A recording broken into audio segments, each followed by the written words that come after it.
More than anyone else in that clusterfuck circus, Mikey Dreamer.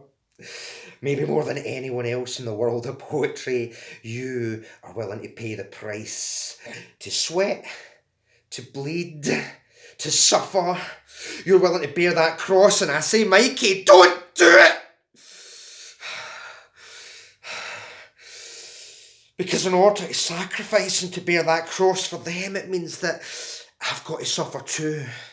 And I'm telling you from a voice of experience that they're not worth it, Mikey. They're not worth it.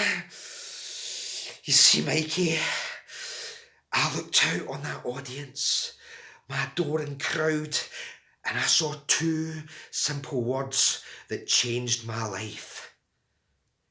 Cain, Oscar. Cain, Oscar. Oscar Powrie is a 7-year-old boy, you sick sons of bitches! You ripped out my heart. You took everything I believed in and you flushed it down the damn toilet. You flushed my heart. You flushed my soul. And now it sickens me to sit back and see other people see the same mistakes. You see, little brother, I've got to listen to my little boy every day. Daddy, I miss the West End. And I say, that's too bad, son.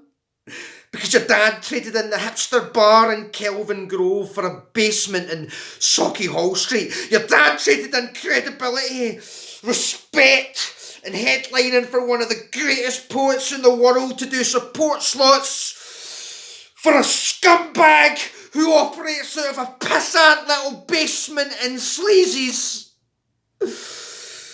You don't expect me to be bitter, Mikey.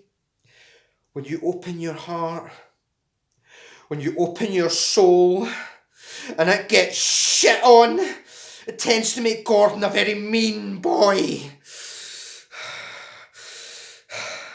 And so I'm saying to you, before I take these aggressions out on you, to look at your future and realise that the clusterfuck life is a lie, and that these letters behind me are a blatant lie.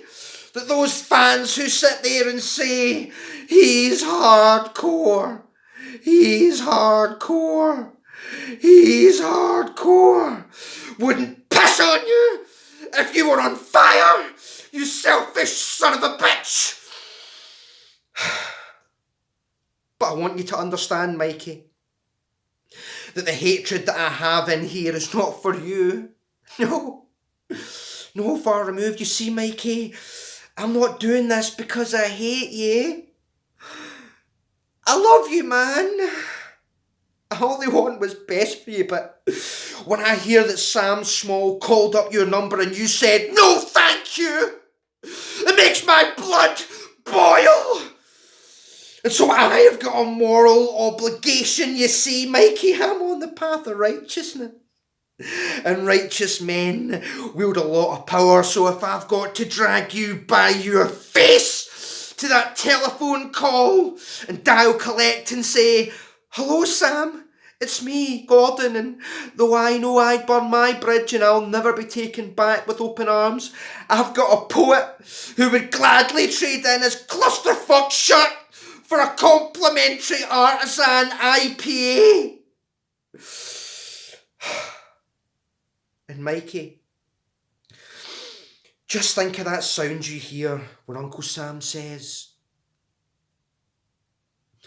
welcome home, Mikey Dreamer. Welcome home. I love being right.